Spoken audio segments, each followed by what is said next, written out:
I, 23F, have been with my husband, 27 male, for almost 3 years. We eloped and almost immediately were expecting. We were both very excited and everything was perfect until the baby came. Our daughter is 1 now. For the entire first year of her life, he came home from work, 9 a.m. to 3 p.m., every day and immediately took a nap that ranged from 2 to 4 hours long. On his days off, he insisted that I get up with her while he slept in, and when he did finally get up, he gamed until he was ready for his daily nap. The household chores started piling up because I was caring for our daughter full-time and working from home nearly 60 hours a week. I expressed feeling like I was doing everything on my own and I needed help with the household chores or for him to watch her so I could take care of the house.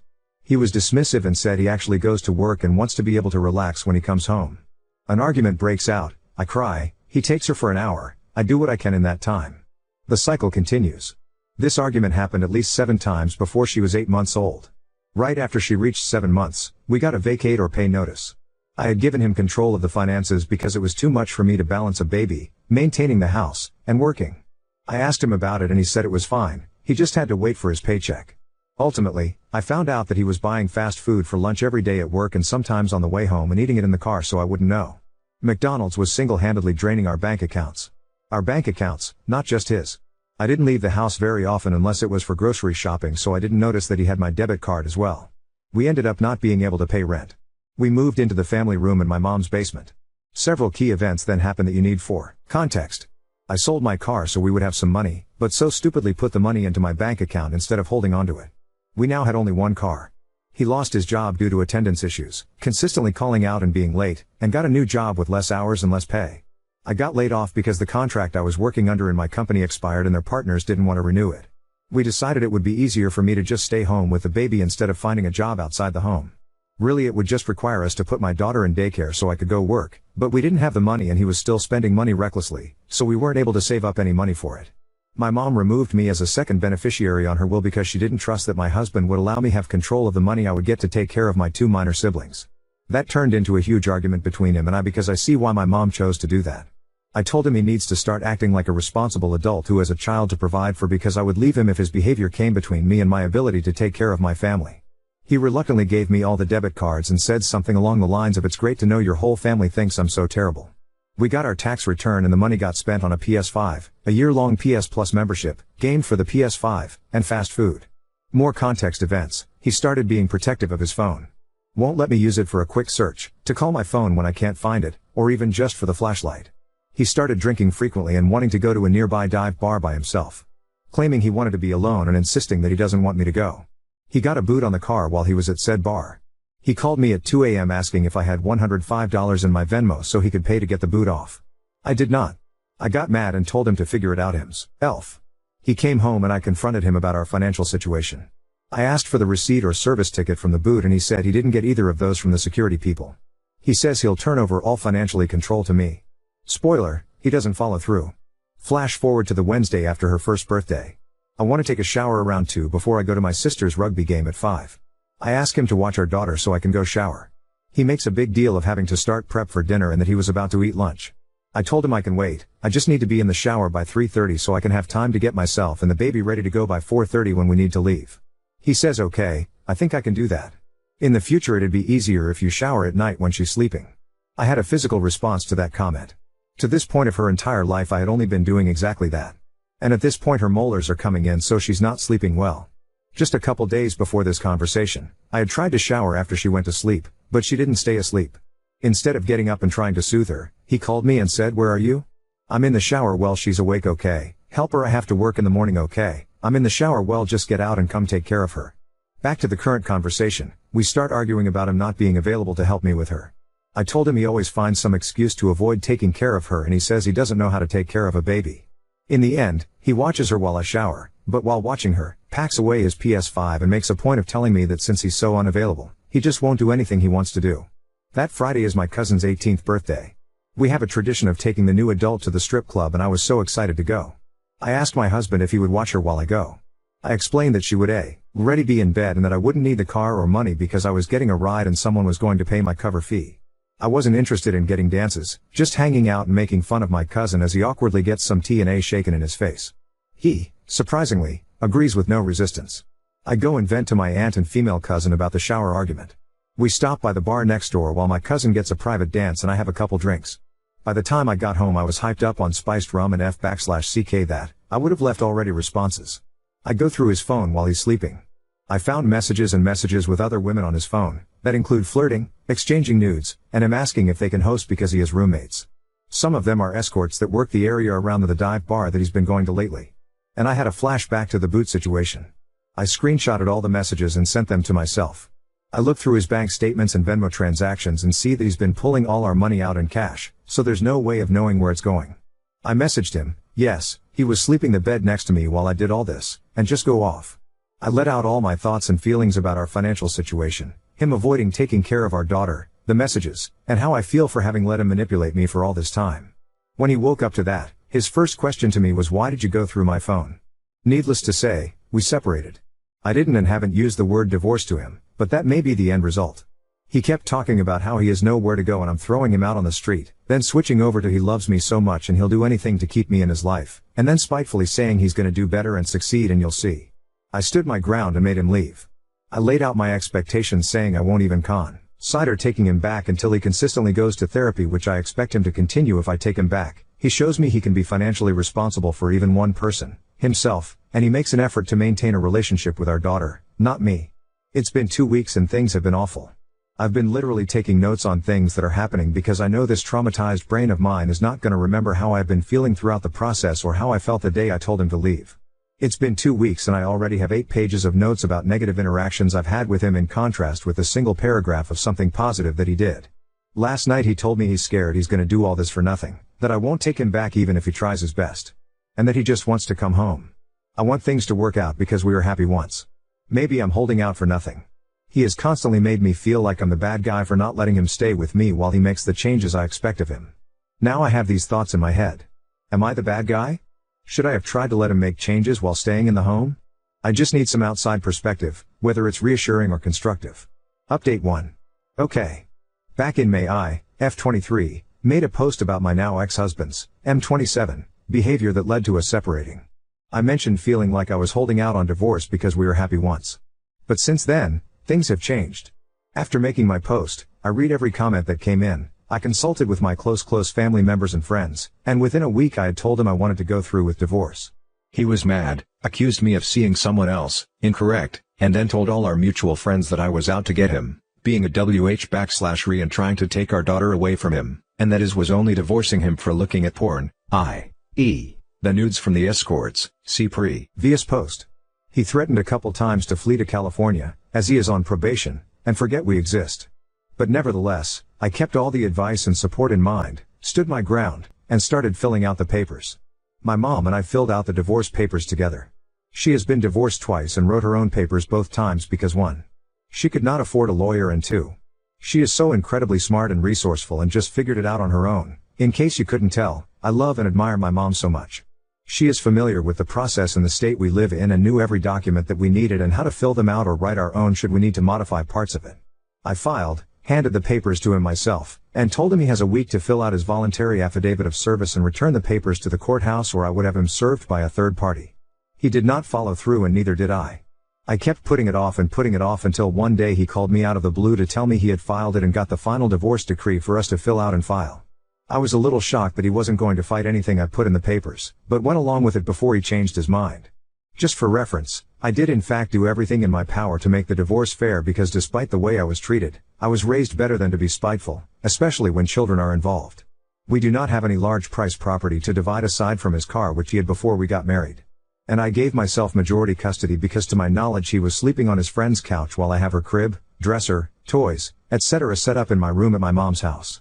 I also have a much larger support system in the area so even if I am struggling financially, I have people I can lean on in those times of need to provide food, diapers, clothes, etc. for her whereas he does not have that. And that's not a jab at him, just a plain fact. We met up the following day, went to the courthouse, filled and filed the final decree. I have already gotten the final decree signed by the judge via mail. It was weird seeing the sudden flip in behavior but I welcomed it. And then he told me he has a girlfriend and they're moving in together yada yada. And my immediate thought was this poor girl is going to get used for her stability. So they are moving in together. She is older than him, has 3 kids of her own, a stable career, and owns a house. I met her and she seems very nice and friendly. She also made some comments toward him that made me both laugh and feel like she will not tolerate his lack of effort when it comes to being a dad. Whether or not he is using her for her stability and a place to live, is not my business. My only concern is the safety and well-being of my child. I did dip my toe into the dating world, but if I'm being honest with myself and everyone else, I am definitely not ready for that right now, and I took my toe out and thoroughly dried it off. I have myself and my child to focus on right now. Now on to second story. Wife secretly consoled the woman who betrayed my best friend until his death, revealing a rift in our marriage beyond repair. My, 32 male, marriage with my wife, Mary, 31F, feels like it's unraveling at the seams. I just have so much anger, disgust and resentment inside me to the point that regular everyday living feels impossible. I want to scream all the time and it feels like I'll never be my carefree self again. Yes, I'm in therapy and have told my wife I really think we need couples/marriage counseling too. She's thinking about it. This is long, so if you can be bothered to read it, buckle in. TLDR below. My best friend, Ben, was my ride or die. We met when we were 5 and were inseparable since then. We were there for each other during all of life's big moments and turns. His place turned into my second home when my parents went through their explosive divorce when I was 11. I was there for him and mourned with him when his younger sister died of cancer when we were 15 and she was only 10. You name it, we worked through it. He was the only one to not freak out on me when I decided to drop out of college to pursue a trade. There was never a moment where either of us were worried about the other's reaction, or what they'd say or think. Ben was the type of guy people knew could make anyone feel better, regardless of the situation. He always knew what to say and what you needed, even if you didn't agree at the time. He's the best person I've ever had the privilege of meeting, and the world was a better place with him in it. I unfortunately know I have to put this in here. No, Ben and I were never in love with each other like that. We were really close best friends/brothers. Ben met his wife, Sally, in his junior year of college, and I knew Sally was going to be the greatest love of his life. She was so open, warm and adventurous. Like Ben, she had a smile that lit up the whole room and effortlessly made everyone feel like her best friend. Everyone, including myself, looked at them as that perfect couple everyone knows. They got married 2 years into dating. Ben always told me how excited he was to love, hold and protect her forever. All the ways he wanted to make her happy. He showed his love for her every day in his words and actions.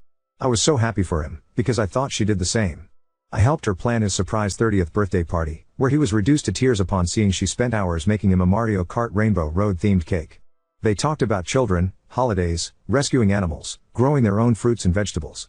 Sally quickly became a sister to me and became very close friends with Mary.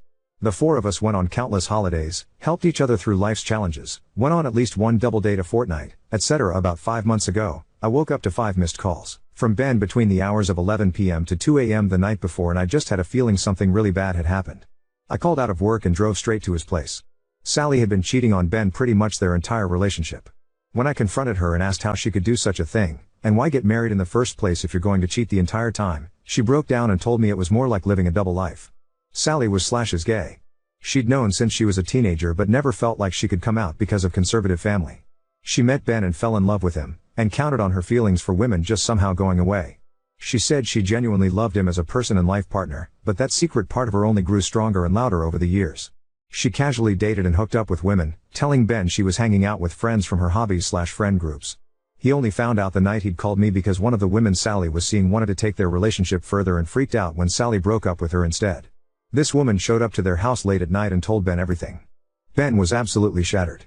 He gave everything to Sally and loved her wholeheartedly, and it wasn't even with the real her. She claimed to love him, but I can't help but think she was using him. She lied to everyone, let us think she loved and adored Ben as much as he loved her. All so that she could have her cake and eat it too. I was quick to tell Ben he deserved better, but Sally apparently begged on her hands and knees. Told him she really did love him, and that she was willing to do anything to make it better. She would never talk to any women ever again, they could move somewhere new and start fresh, all that bullcrap. Ben fell into a deep depression because he realized he never knew the real Sally, but he did really love her. He agonized over what to do until he got hit by a drunk driver while out on a late night walk 2 months ago. I won't go into how it felt to lose him, I'm sure you can all imagine. It was made worse by having that bitch crying at his funeral, crying like he really was the love of his life and she was the perfect wife. It was the first time in my life I ever wanted to hit someone. I couldn't believe the audacity she had to show her face around Ben's loved ones, especially the ones that knew the truth. Mary knows how I feel about Sally, and I thought she understood that Sally is dead to us. I know I can't dictate who a person should/can be friends with, but if I had a mutual friend with Mary that shattered her as much as Sally did to me, I'd cut them off with no question. I can't be friends with someone who hurts my loved ones like that. About 2 weeks ago, I came home from a work trip early and Mary was consoling Sally in our living room.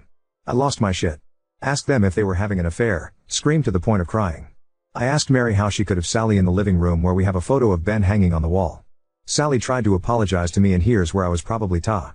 I looked at her crying face and it was like a switch flipped in me. I immediately stopped crying and yelling, and I just looked at her and said, the biggest injustice here is that you're here while Ben is in the ground. If the world were fair, I'd be able to press a button to swap your places, and I'd do that in a heartbeat. You might be able to trick my wife into feeling sorry for you, but you're dead to me. I see what you really are, and you're trash. You tricked Ben into falling in love with you so you could pretend to be mommy and daddy's good little straight girl while fucking whoever you wanted on the side. I can't even fathom or quantify your selfishness. If I woke up tomorrow and I was you, I'd never get out of bed ever again. Mary says I was cruel, and I guess I was, but it was my truth. Apparently, Sally hasn't left her house since that confrontation. It's to the point she's lost her job because of not going into the office. The thing is, I don't feel bad about it. I think it's the least she could do, and I hope she continues to not exist in my world. Mary knows I feel this way, but still goes to Sally's place to bring her meals and help clean up the place. It honestly disgusts me. We've had many explosive arguments about it, and for the first time in our marriage, I feel like we might not recover from this. We both feel like we've seen a new side to each other, and we don't know if we'll be able to move past it. I write this here because we've kept this situation to ourselves. Update 1. It's been such a messed up situation, and my feelings have been all over the place, so it really lifted a weight off my shoulders to see people could understand why I felt and acted the way I did. A further thank you to people who reached out to me and shared their experiences losing a best friend. I'm sorry you guys lost your best friends too. It's like a sledgehammer to the chest that won't dislodge itself. On to the update. It's only been a week, but it's felt like forever. Mary couldn't handle the fights and disagreements anymore and packed her bags the day after my post. I knew this was probably for the best and didn't have it in me to argue or fight for her to stay. I just asked, "Are you going to Sally?" To which she just sighed and shook her head at me before leaving. Her eyes had nothing but exhaustion and disdain inside, and to be fair, I'm sure mine were the same. The town I live in isn't that big, so I've had a few friends reach out to me that they saw Mary at Sally's place, or that the two were seen grocery shopping together. I wake up every day to an empty house, knowing Mary is at Sally's. Looking after her. Asking if she's okay. Cooking her meals. Cleaning her house. She hasn't called or texted me at all, other than to answer my call last night with, "I'm not going to talk to you until you apologize to Sally." And hanging up when I try to explain myself. I know I'd be lying if I said I felt bad for what I said to Sally at all. There's no point in hollow apologies, and I especially don't think there's a point if there's nothing left to fix in my marriage. Mary has made it clear where her loyalties and priorities lie. I just don't understand how she can go from holding me while I cried in her arms to choosing Sally over me and ignoring me. My therapist is advising me to let myself just feel my feelings and process before making any big life choices, and she's probably right, but I've lost all respect for Mary. I never would have thought she'd betray me this way. I lied awake last night when I suddenly had the thought, what if Mary came back on her hands and knees, begging and apologizing? What if she gave me the best apology she could possibly give me for this situation? What would it change? It breaks my heart, but deep down, I feel like it wouldn't change anything. There's some things that can't be forgiven. There were a few comments and DMs asking if Mary and Sally could be having an affair, or if Mary knew about Sally before everything exploded. These questions did keep me up when all of this started going down, but now I can't bring myself to care. My life doesn't make any more, so another clusterfuck detail wouldn't really change much in the grand scheme of things. I've drafted a text that could be the last text I sent to Mary, and it goes as follows. Mary, your priorities and loyalties in this situation have been made very clear to me. I don't know if you want to try to save our marriage and the life we've built together, but at this point, I don't think there's anything left of it to save. You abandoned me during what I can only hope is the worst time of my life. You've invalidated my grief and anger for what? The woman who's been lying to and betraying us for years? The woman who used and strung Ben along for years? I don't recognize why. Right now. It's like I went to bed in a world that made sense one night and woke up in a nightmare. I think the only way forward here is for us to get lawyers and communicate through lawyers. I will not be leaving my house. If you want to collect your things, please let relative know so I can arrange that with them. I can't believe this is happening. I never thought this would be what we've become, but choices have been made. I've been reading and redrafting this message over and over again for hours. Sometimes, it breaks my heart, and other times, it's like I'm an outsider watching myself in a bad movie. The worst thing is, I don't even know if Mary will care about it. I guess I'll let you guys know if I send it. I know this can't go forever. Update 2. I've had a few people ask in comments and DMs about what I said to Mary in our arguments to make her leave. I didn't put that in here originally because we were honestly just going in circles again and again. It was nothing short of exhausting. Mary kept on insisting that Sally is still one of her closest friends and that she's not going to abandon her because she made a mistake. To which, I'd remind her that her mistake was to make the choice again and again to lie to Ben and everyone around her, robbing Ben of the chance to find someone who would truly love him the way he deserved while sleeping with and dating women while they were married. I can't imagine how scary it must be having to hide such a big part of yourself, but not everything can or should be forgiven. She could have been honest early on and she would have had a group of friends who'd have her back and support her however they could, but instead, she chose to string Ben along. If Ben had died thinking he had the perfect marriage he thought he had, things would be different, but he didn't. He died lost and in pain as a direct result of Sally, the feeling lost and in pain. I know his death was an accident nobody could have seen coming.